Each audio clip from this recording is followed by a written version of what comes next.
Mais uma quarta-feira, mais um espaço de opinião diferente. Desta feita, esta semana, temos connosco um democrata cristão, uma corrente de opinião, é o líder do grupo do CDS-PP na Assembleia Municipal de Torres Vedras, é Pedro Castelo, não precisa de mais apresentações e, para além do mais, quero começar por agradecer. Pedro, obrigado por teres feito o favor de estar connosco, de vires ver a perspectiva do nosso Conselho, do país e, porque não do mundo, na tua perspectiva, na tua ótica, sem fronteiras, sem barreiras, sem condição absolutamente nenhuma. Obrigado então por estares connosco, obrigado por nesta quarta-feira estares sobretudo com quem nos vê, com quem nos vê. Carlos, e bem-vindo. Muito obrigado. Eu é que agradeço o teu amável convite.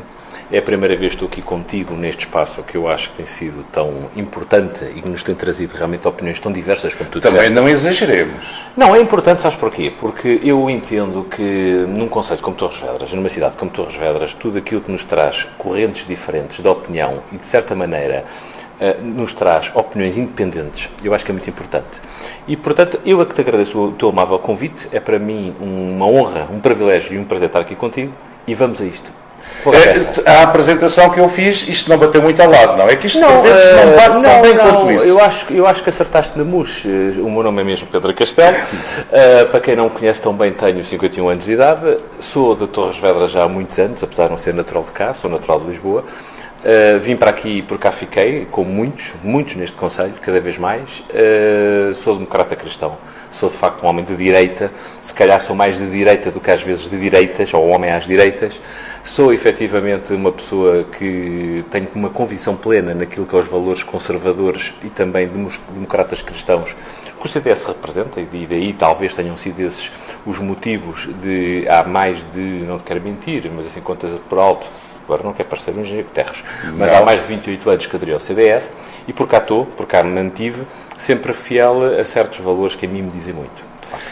Já agora, começando pelo fim, nós conversamos um pouco, o espaço é todo do convidado. Eu, como costumo dizer, sou só mensageiro e só tento que as coisas vão encarreirando.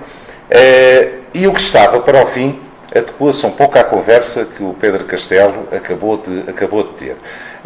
O Pedro Castelo diz que é de direita. O que é ser de direita? Isso tem a ver com estes populismos que têm aparecido, sobretudo a nível mundial e sobretudo europeu também. Isto agora é para aqui uma linguagem um pouco estranha, mas europeu e mundial tem alguma coisa a ver uma coisa com a outra. Eu acho que, e esta é a minha opinião, não sei se sabes, mas ficas a saber, e quem não sabe também fica a saber, apesar de eu não exercer a licenciatura que tirei, eu sou de Ciências Sociais. E as Ciências Sociais muitas vezes trazem-nos e mostram-nos uma perspectiva diferente da vida. Ser de esquerda ou ser de direita, muitas vezes há coisas que se cruzam. Eu vou-te contar uma história muito interessante e muito gira, que eu acho muita piada, que é, eu quando chego à sede do CDS a Lisboa para falar com os meus amigos do CDS, dirigentes nacionais, ou dirigentes distritais, ou conselheiros nacionais como eu, muitas vezes chego ao pé deles e digo assim, camarada! E o cruzes canhoto, aquilo parece que sei lá o que é aquilo, parece que é uma agulha. Não é questão de queimar, Carlos. Eu acho que há certos termos, certos conceitos, que nós, direita, não podemos deixar cair.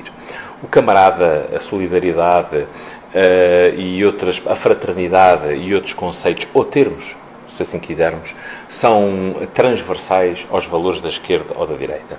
Porque a fraternidade ou a solidariedade, tenho a certeza que tu também a prezas como eu a prezo. E até poderás ser de esquerda e prezá-la tanto como eu a prezo, sendo de direita.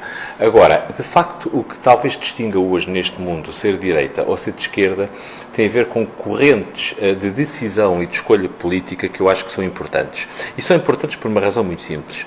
Como tu sabes, o mundo vive, na minha opinião, claro, uma altura muito complexa. Tornámos-nos uma aldeia pequena, uma aldeia global demasiado pequena, porque tu hoje, com um telefone, um smartphone, tu fazes N coisas que não fazias há 20 anos atrás, e de certa maneira as coisas mudaram de tal forma tão rápida que eu acho que nós próprios não nos apercebemos dessa mudança. Eu acho que nós próprios não tivemos tempo para parar, para pensar naquilo que foram as mudanças sociais nos últimos 20 anos. Eu vejo pela minha filha. E, portanto, o que é que eu acho? Eu acho que, hoje em dia, no mundo, a questão dos populismos que tu te referias há pouco, de direita ou de esquerda, eles existem. Porque, normalmente, esses populismos são conectados com direita. Não só. Também há de esquerda. Eu acho, há de ambos. Falando, por exemplo, e agora, isto é acima à fronte, falando, por exemplo, do Vox, em Espanha. É um partido de direita, é um partido populista, é o quê? Olha, eu acho que é um partido, para alguns espanhóis, nomeadamente aqueles que votaram neles, acho que é um partido de esperança. E porquê? Porque partidos como o Vox só aparecem porque as forças tradicionais políticas desiludem os eleitores. É importante dizermos isto, Carlos. Mais do que dizermos se o Vox é de direita ou se é de extrema-direita, é importante percebermos que o Vox só aparece porque os partidos tradicionais em Espanha, nomeadamente o Partido Popular e o PSOE, o Partido Socialista Operário Espanhol, têm desiludido os eleitores espanhóis ano após ano. E como tu sabes, antes deste Vox já tinha aparecido o Ciudadanos e o Podemos e não sei o quê, e como apareceu na Áustria, como apareceu aquele moço em Itália, o Pepe Grillo, que era comediante, etc. O que é que eu penso? Eu penso que esta velha Europa não tem emenda, nem tem aprendido nada desde a Segunda Guerra Mundial. E como eu acho que nós temos sido maus alunos, nomeadamente os grandes líderes europeus, os últimos líderes europeus, desapareceram, e, portanto, esta oligarquia política que nós temos hoje na Europa tem sido uma má aluna, não tem aprendido com a história, provoca depois que apareçam estes movimentos, ou como tu disseste, estes populismos. Também são de esquerda. Atenção, também aparecem coisas interessantes do ponto de vista do estudo das ciências sociais de esquerda. Mas agora há um novo perigo na Europa. E que é? Que é o perigo da religião. E isto, esta questão dos imigrantes que nós temos tido há uns anos a entrar na Europa de forma maciça, lembra-te, e vamos situar-nos há 3 anos atrás ou há 4 anos atrás, estamos no auge da guerra da Síria, estamos a presenciar imagens chocantes de sírios que fogem pela Turquia, pela Grécia, chegam à Albânia, metem-se pela Croácia e vêm por aí pela esta Europa Hungria, fora, pela Itália, pela Hungria, exatamente, aquelas coisas dos campos farpados na Hungria, nas fronteiras, lembras-te certamente. Claro, é evidente. Agora, há o perigo desta descaracterização europeia, que tem uma matriz, de facto, judaico-cristã, e que, de certa maneira, com este, digamos, assombro social... Então, e achas, Pedro, que isso pode ser, entre comas, uma invasão, uma nova invasão? Olha, uma invasão religiosa de forma pacífica? Eu vou-te responder a isso de uma forma muito interessante e muito gira. E não é provocatória, mas isto é verdade, tão verdade como estar hoje aqui contigo. Com o prazer que tenho em estar aqui hoje contigo. Há uns anos atrás estava eu em Istambul, num restaurante, na altura com a minha mulher, e estávamos a jantar. E atrás de nós estava um casal muito barulhento, que eu percebi que era italianos. E metemos conversa com eles. E mais tarde juntou-se a nós um outro casal, ainda mais estranho, que ele era turco e ela era irlandesa. E ficámos os 6 a falar. E o turco dizia assim: nós, um dia, vamos conquistar a Europa. E sabes porque é que a gente vai conquistar a Europa? Isto no meio, repara, de turco, de italiano, de irlandês, de português, de espanhol, que a gente falava as línguas todas para se compreender, aquilo era uma torre de Babel, mas nós, aquelas 6 pessoas... Dava para perceber. E ele dizia, nós um dia vamos conquistar a Europa da forma que os nossos antepassados nunca conseguiram conquistar. E nós sabemos perfeitamente que isto é história, que os turcos estiveram perto de conquistar uma parte importante da Europa quando perderam... Com o Império Otomano, não? Com o Império Otomano, quando perderam, por exemplo, naquela batalha naval de Lepanto, por exemplo. Mas ele dizia uma coisa muito interessante. É que desta vez temos uma coisa que vocês não têm. Nós fazemos mais filhos que vocês. E nós vamos invadir a Europa, nós, muçulmanos, pela natalidade. Então quer dizer que nós temos que fazer mais filhos também. Não é por isso. Isto não é por isso, mas também não é por isso, mas é esse o grande problema da Europa. Nós, quando falamos numa Europa que não tem renovação, quando nós falamos num Portugal que já não tem os 10 milhões de sempre, e que nesta altura já tem 9 milhões e tal, que se prevê que no ano de 2040 possamos ser só 8 milhões e meio, quando se prevê que no final do século XXI possamos ser 6 milhões,8, etc. Tem a ver com filhos, tem a ver com uma renovação que não se dá de forma natural. Bem, mas há alguém Por uma razão muito simples. do partido do meu amigo, e falo Paulo Portas, diz que essas estatísticas, aquilo depois não bate muito certo. Mas batem certo. As sondagens e as estatísticas. Mas batem certo. As sondagens são uma coisa, as estatísticas são outra. As sondagens com o CDS nunca bateram certas por uma razão muito simples. Porque nós temos um eleitorado profundamente conservador e o nosso eleitorado, quando é apanhado numa entrevista telefónica, não é? Quando é sondado com uma amostra, por norma não responde. Furta-se a responder e quando responde, normalmente responde ao contrário. Isto é engraçado, mas é verdade. As estatísticas são os números que nos são apresentados, as estatísticas, por norma, não falham porque são uma história daquilo que já passou. E eu acho que nesta questão é muito importante que nós possamos perceber que esta Europa está em desequilíbrio. E se os líderes europeus nada fizerem para haver aqui um equilíbrio, eu acho que daqui a 20 anos a Europa nada será como nós a conhecemos. Carlos, na França, não sei se tu tens essa consciência, 10% da população francesa atualmente já é muçulmana. Não sei se sabias isto. 10%. Não estamos a falar de 1%. Estamos a falar de 10%. É muita coisa. E a vossa corrente de opinião é, sobretudo, cristã. Eu acho que a nossa corrente de opinião, que no fundo se baseia naquilo que são as nossas convicções e os nossos ideais, traduzem-se naquilo que é uma convivência sem pacífica com todas as pessoas, porque é isso que nós queremos. E é isso que nós achamos que o mundo civilizado do século XXI deve ter. Tu, de certeza, que não consegues conceber.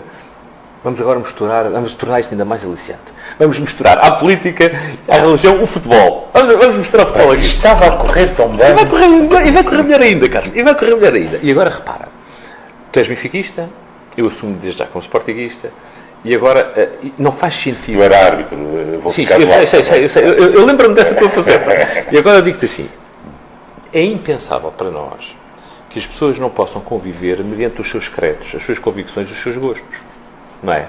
Agora, de facto, nós, Europa, sempre tivemos, ao longo destes últimos 3, 4, 5 séculos, estamos a falar da Santa Inquisição para a frente, tivemos essa capacidade de acolher, tivemos essa capacidade de saber integrar.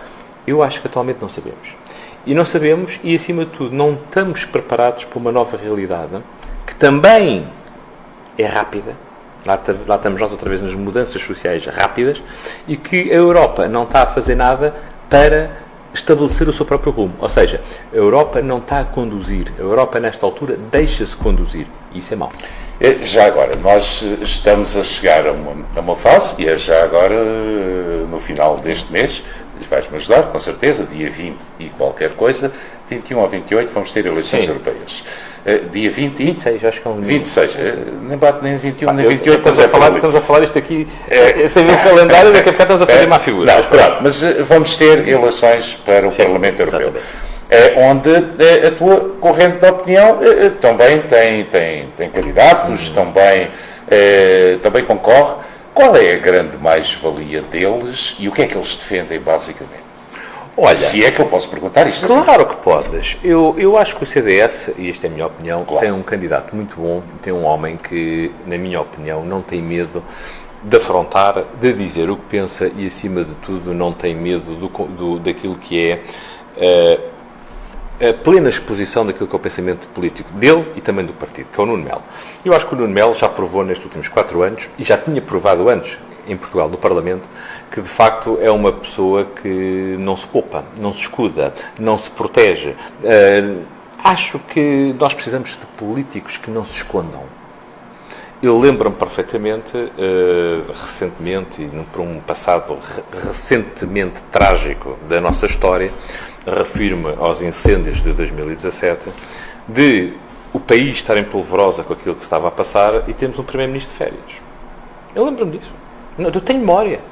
E, portanto, quer dizer, Portugal, a Europa, não precisa de políticos que se escondam, que tenham medo, que não se mostrem nos momentos mais difíceis. E eu penso que, nesse aspecto, nós, CDS, temos a felicidade de contar com um candidato que já mostrou por diversas vezes que diz presente quando as coisas realmente são precisas. E, portanto, quer dizer, acho que estamos muito bem servidos, na minha opinião. Assim, e o que é que o Nuno Melo e a equipa, os restantes candidatos, o que é que eles, muito especificamente, qual é o rumo que querem para a Europa? Querem Europa E que rumo é que sem dúvida, repara, vamos lá ver uma coisa. O CDS sempre teve uma posição em relação à Europa muito própria. Nós nunca fomos, de facto, um partido anti-Europa, ao contrário daquilo que são os partidos do espectro político português de esquerda, nomeadamente o Bloco de Esquerda e o PCP. Ainda recentemente havia um desses partidos que dizia que nós tínhamos sido do euro, etc, etc, etc. Mas nós achamos que esta Europa tem que ser uma Europa mais solidária. E nós aqui, como tu sabes, sofremos muito, porque nós estamos na periferia da Europa. Além de sermos pequenos, nós não estamos no centro da Europa como está Luxemburgo. Nós estamos na periferia da Europa. E, portanto, tem que haver novas regras europeias. Eu acho que aquilo que aí vem, o quadro comunitário dos fundos do Portugal 2030, serão muito importantes para Portugal. Eu acho que há muita coisa que ainda está em aberto. E acho que os nossos deputados, não só os dos CDS, mas todos aqueles que forem eleitos, terão que fazer muito, mas muito mais no Parlamento Europeu por este pequeno retângulo à beira-mar plantado que é Portugal. Aliás, o CDS-PP está no grupo, está numa família, do Partido Popular, no Partido Popular, no mesmo onde está também, penso que, e se disser uma barbaridade, farás o favor de me corrigir, o PSD... Não, está no outro. O PSD está no outro. Mas são grupos com peso. São grupos que eu acho que se revêem naquilo que são os aspectos fundamentais da Europa, que é a questão da representatividade europeia e naquilo que tem que ser discutido. É para onde é que vai a Europa.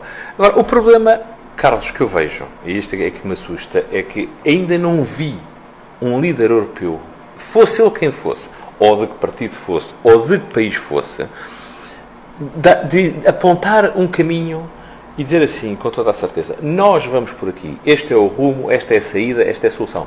E agora faço-te a pergunta desta maneira. Agora é a minha vez de fazer uma pergunta. Tu achas que o mundo seria como é hoje se tivéssemos, por exemplo,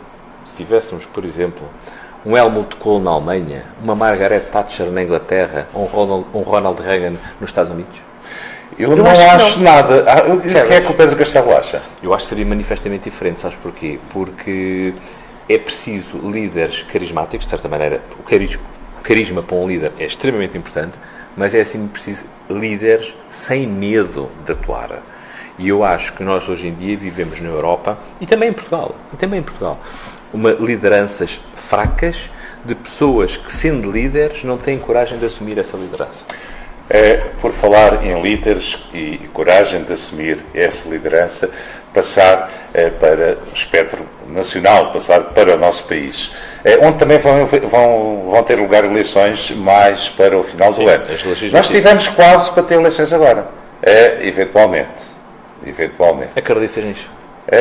Não acredito, mas foi dito. Eu não acredito. Nos meus colegas de imprensa, por vós, políticos também. O que é que se passou afinal? Olha, eu esqueci que eu nem sei. Eu esqueci que eu nem sei. Estou a falar dos professores. Não. Estamos a falar, exatamente, estamos a falar mesmo nesta história do professor, portanto, do tempo de contagem de serviço, daquele período que deixou, efetivamente, tudo suspenso durante anos, em que as pessoas, efetivamente, não evoluíram nas carreiras, em que não puderam dar seguimento às expectativas que as levou a escolher o caminho da função pública. Eu acho que isso é perfeitamente legítimo. Eu escolher a minha vida no setor privado ou alguém escolher a sua vida no setor do Estado. Agora, eu não sei o que é que se passou, agora há uma coisa que eu sei, e isso eu digo-te e posso dizer-te isso sem rodeios, eu não gostei de ver o CDS misturado naquele meio. Não é que aquelas outras pessoas tenham algum tipo de urticária que nos faça mal, de maneira nenhuma, mas nós seguramente que não estamos ao lado daquele senhor Mário Nogueira que já não dá aulas há não sei quantos anos. E, portanto, certeza que ele está aqui e nós estamos aqui. E é assim que deve ser. Porque no dia que nós estivermos ao lado dele, alguma coisa está mal. Ou ele ou nós. Ou ambos. E, portanto, eu pessoalmente não gostei nada disto. Acho que foi uma atrapalhada do grupo parlamentar do CDS. Acho que escusávamos de prestar este papel. E acho que não ganhamos nada com isso. Nem nós, nem a imagem que o país teve de nós, e muito menos a imagem que o país teve dos deputados. Até às próximas eleições. O CDS tem eleições, e agora já passámos a fase da Europa, estamos na fase do país. o CDS, no caso, tem uma ideia para o nosso país. Essa ideia passa por quê? Por concorrer coligado com o PSD, com que há uma proximidade muito grande e tiveram um governo ainda há pouco tempo também, concorrer de forma isolada, tentar ter mais votos e ser uma força mais forte. Qual é o projeto do CDS para o país e para as próximas eleições? Que não são tão longe quanto isso. Não são, e quando nós abrimos os olhos são já ali. Eu estive no Congresso de Lamego, onde efetivamente a doutora Assunção Cristas foi outra vez legitimada como líder do partido, e eu penso que a moção escolhida, a dela, que foi aprovada por todo o Congresso, prevê que o CDS concorra sozinho às próximas eleições legislativas. Nós aprendemos muito com aquilo que alguém, neste caso chama-se Paulo Portas, batizou de geringonça, e que de certa maneira acaba por transformar aquilo que é a realidade política em Portugal. Portanto, tu já não precisas de ser o partido mais votado para seres governo ou para seres o primeiro-ministro, basta-te arranjares uma maioria parlamentar que te apoie para então poderes constituir governo. Há aqui uma mudança substancial. Eu acho que o CDS vai ter que concorrer sozinho, até por uma razão muito simples. O CDS é, nesta altura, em Portugal, quer queiramos, quer não, quer gostemos, quer não, o único partido verdadeiramente direita e que não tem nenhum problema em dizer assim, nós somos direita. Os outros não sabemos, mas nós somos. E, portanto, eu acho que o CDS, nem que seja só por isso, Carlos, o CDS tem a obrigação de ir sozinho. E a partir daí, e mediante os votos que os eleitores, que os portugueses deem ao CDS, eu acho que o CDS tem que arranjar, se for caso disso, maneira de permitir que haja uma diferença legislativa, que haja uma diferença em termos de governação àquela que nós temos tido, que é uma governação puramente de esquerda. O Partido Socialista sempre se assumiu como um partido de esquerda, o Bloco de Esquerda é aquilo que nós sabemos que é, e o PCP, então, já lá está à frente, acho que mais à esquerda não pode haver, portanto, é o velho PCP que eu muito respeito, mas pronto, mas que não é certamente onde eu estou. Então, quer dizer que vamos ter o CDS com uma linha própria, uma ideologia própria. E, aliás, como alguém vai dizendo por aí, não sei se para a vossa ideologia e para a vossa organização gostam ou não, mas como um verdadeiro tampão, porventura, para os populismos e para aqueles populismos extremistas. Até para isso será interessante e bom o CDS apresentar-se isolado, sozinho. Isolado é uma palavra que não tem a conotação que sim, não. Sozinho. Não. Sabes que eu não vejo. Há muito tempo, eu lembro-me perfeitamente, quando aderi ao CDS, há muitos anos atrás, mas mesmo muitos anos atrás, às vezes quando olho para o tempo até penso, ai credo, tem-me dar uma alma, sabes, já foi há tantos anos. CDS, 18 anos mais alguns de experiência, não? Muitos mesmo muitos de experiência disso. Mas na altura o CDS tinha um grupo parlamentar com 5 deputados. Isto para te dizer o quê? O CDS deixou de ser aquilo que era na altura, que era um partido de uma táxi, franja. mas ele chamava-lhe o partido do táxi. Um partido de uma franja política, franja da direita, para ser hoje um partido daquilo que também o Dr. Portas designou como os partidos do arco da governação. O que é que isto quer dizer? Quer dizer que o CDS é hoje um partido credível aos olhos dos portugueses e que pode ser chamado para, juntamente com um partido maior, como foi o caso do PSD 2 vezes, constituir o governo. Agora, o CDS não é, nem nunca foi, nem poderá ser, e seria redutora, que fosse um partido tampão do que é que fosse. Até porque nós, e verdade seja dita, cá em Portugal, ainda não tivemos a necessidade de nos preocuparmos com os tais populismos à direita ou à esquerda. À esquerda, eu acho que não vale a pena, porque já lá está, do ponto de vista dos populismos, estes moços do Bloco de Esquerda e da CDU, às vezes com algumas ideias bizarras, lá está, que eu respeito, não são as minhas, e portanto não me parece que possa vir alguma coisa substancialmente diferente. À direita, porque nós já cá tivemos e temos alguns partidos mais à direita que o CDS, portanto partidos constituídos formalmente, partidos que concorrem às eleições, mas que de facto não têm tido adesão popular. O que é que isso demonstra? Eu acho que demonstra que o povo português é um povo, de certa maneira, sereno, calmo. Acho que o 25 de Abril está mais do que amadurecido naquilo que é a mente e o espírito dos portugueses. E, de certa maneira, Portugal tem rejeitado, através do voto, em sucessivas eleições esses movimentos populistas à esquerda e à direita. Acho que é isso que se vai passar nas próximas eleições. Nas próximas eleições nacionais, Pedro Castelo foi eleito e é o líder do grupo, não é o líder do CDS em Torres Vedras, eu não me lembro o nome da senhora, mas é a minha querida amiga Mariana Marques dos Santos. Mas deixo um cumprimento muito especial também. Ela merece, que ela é uma joia de pessoa e eu acho que o CDS em Torres está muito bem direcionado. Mas na bancada do CDS na Assembleia Municipal, em Torres Vedras, Pedro Castelo lidera o grupo do CDS. Para que é que serve? Qual é a função? Qual é o papel de um grupo de deputados municipais numa Assembleia Municipal? Para que é que serve primeiro a Assembleia Municipal? Faz de conta que eu não sei para que serve. Então, porque há gente que eventualmente pode não saber. E fazes bem a pergunta por uma razão muito simples, porque eu acho que quanto mais as pessoas conhecerem os meandros daquilo que é o sistema político e a maneira como funciona, mais depressa vão perceber que a democracia tem os seus custos e que a democracia, apesar de tudo, é a melhor forma das coisas funcionarem normalmente. Porque ainda não se criou melhor sistema do que propriamente estas democracias eleitas, com os seus eleitos, com os seus órgãos, que funcionam umas vezes melhor, outras vezes pior, mas que funcionam. Eu realmente sou o líder do grupo municipal do CDS na Assembleia Municipal de Torres Vedras. Tenho a sorte de ter comigo o meu companheiro de partido, João Pedro Gomes, que já era deputado municipal no anterior mandato e que é uma pessoa que tem uma grande experiência da Assembleia Municipal e que eu ainda o considero um jovem. Acho que é uma pessoa talentosa e que poderá ainda ascender a muito no CDS. Nós fazemos o que podemos, Carlos. Como tu sabes, nestas últimas eleições autárquicas, as de 2017, com muito espanto meu, o Partido Socialista ganhou com uma maioria, não diria assombrosa, mas extremamente confortável. A ti com muito espanto. Porquê? Porque eu não estava à espera que o PS ganhasse com uma vantagem tão grande, na minha opinião. Uma coisa é tu, por exemplo, que és benfiquista, estás à espera que o teu clube vá, agora vou dar um exemplo qualquer, as Chaves ganharam 1-0 porque o jogo é difícil, outra coisa é que chegam lá e espetam 5 ou 6 e tu dizes que afinal foi mais fácil do que estávamos à espera.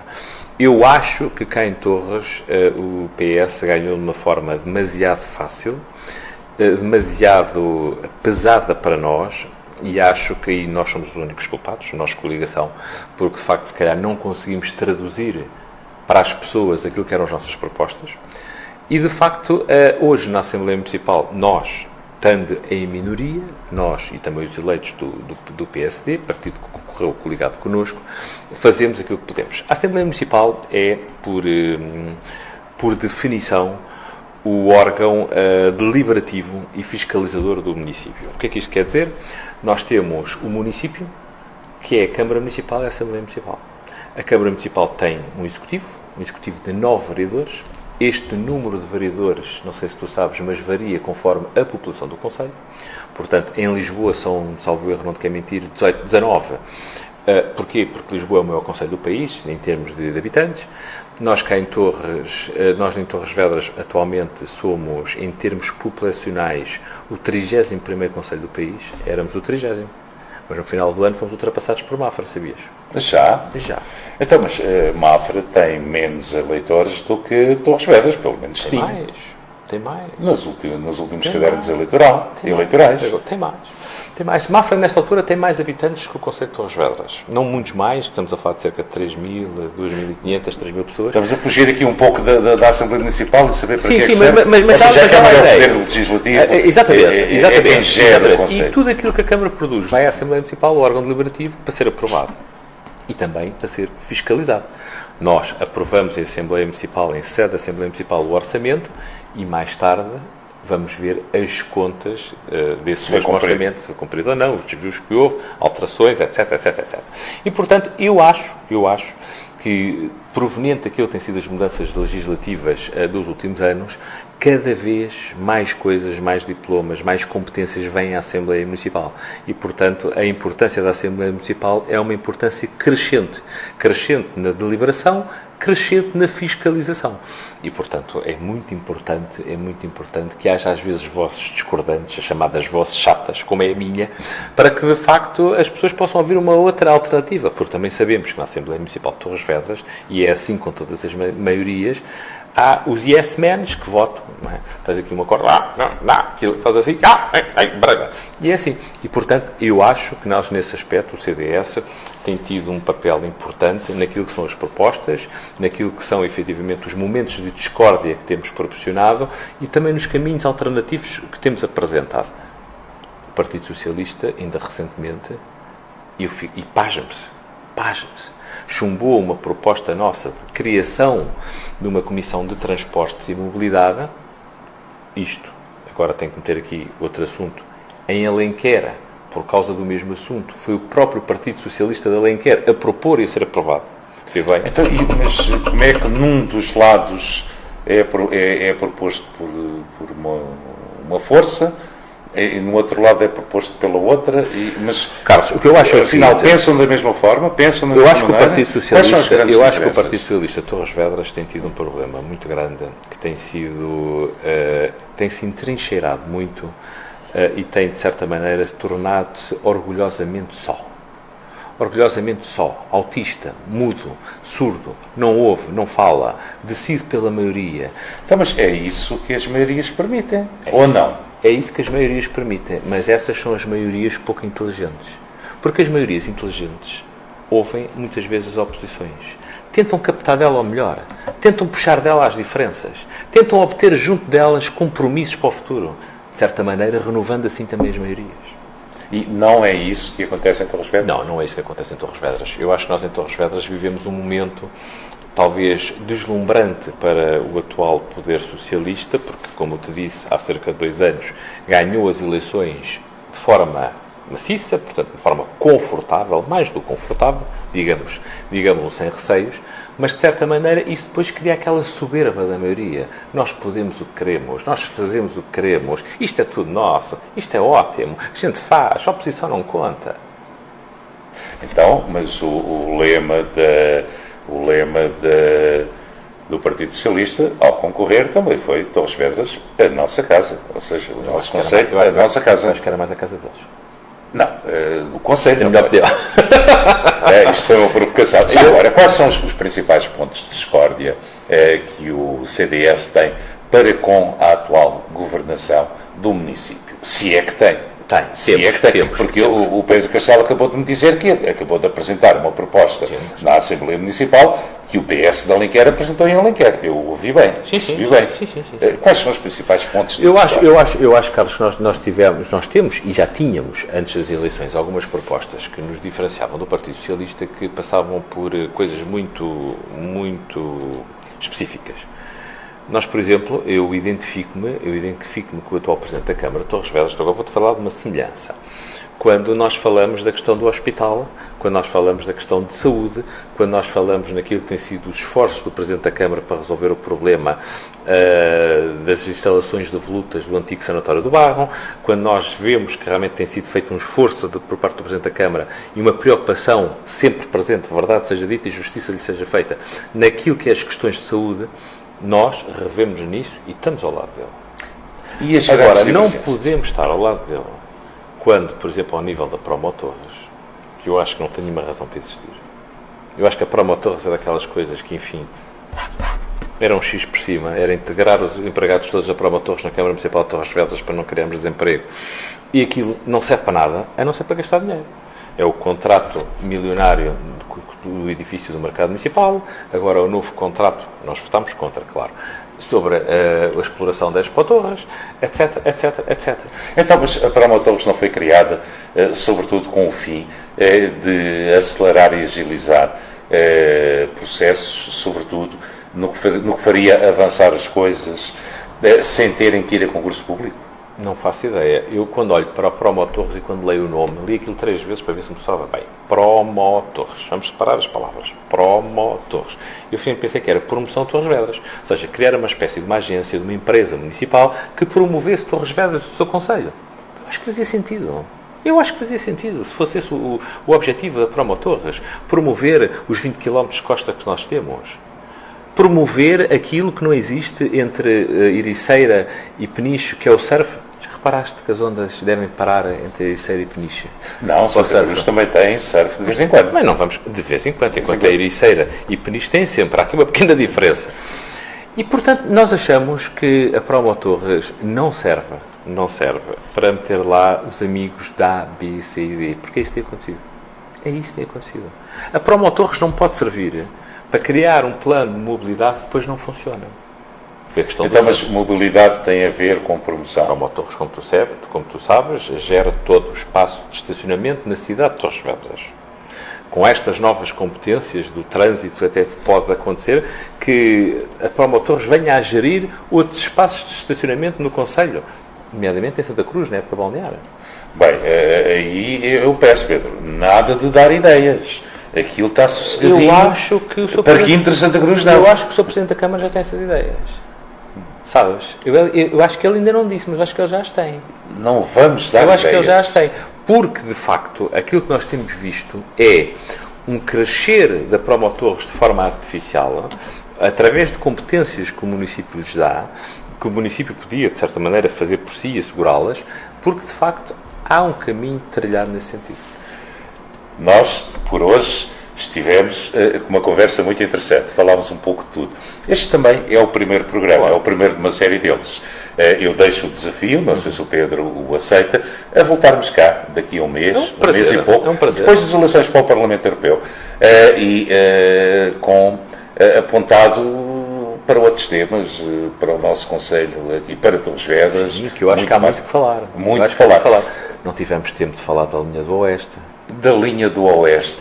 Vamos ficar com esse tema para o próximo mês, porque estamos mesmo em cima da hora. E depois não era justo alterarmos muito. E há muito para dizer sobre isso. E há muito para dizer sobre isso. Então, o convite fica feito. Fica feito. Carlos, muito obrigado. Brevemente, cá estaremos. O prazer é todo nosso. Muito obrigado. E encontrar como um amigo aqui assim. Muito obrigado. Toda a gente que faz o favor de nos ver também. Muito obrigado. Porque por hoje vamos ter que ficar por aqui.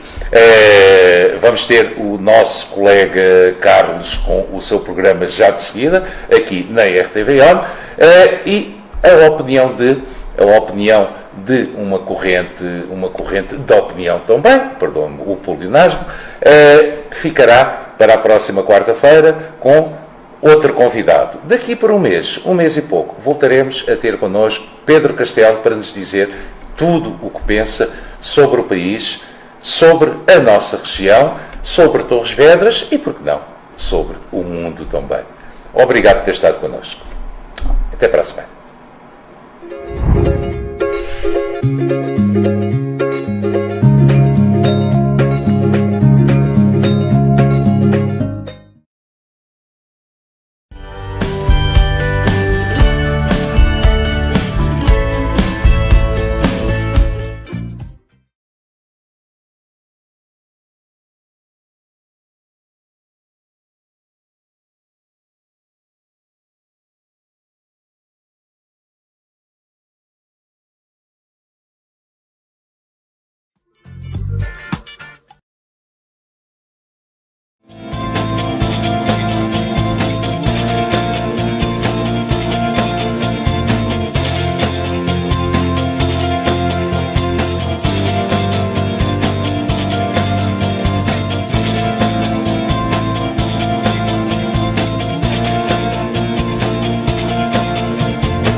Constantinos, um bacalhau cheio de história e tradição. Desfrute da qualidade e do sabor de um bacalhau de respeito e de excelência. Constantinos, sabor e tradição.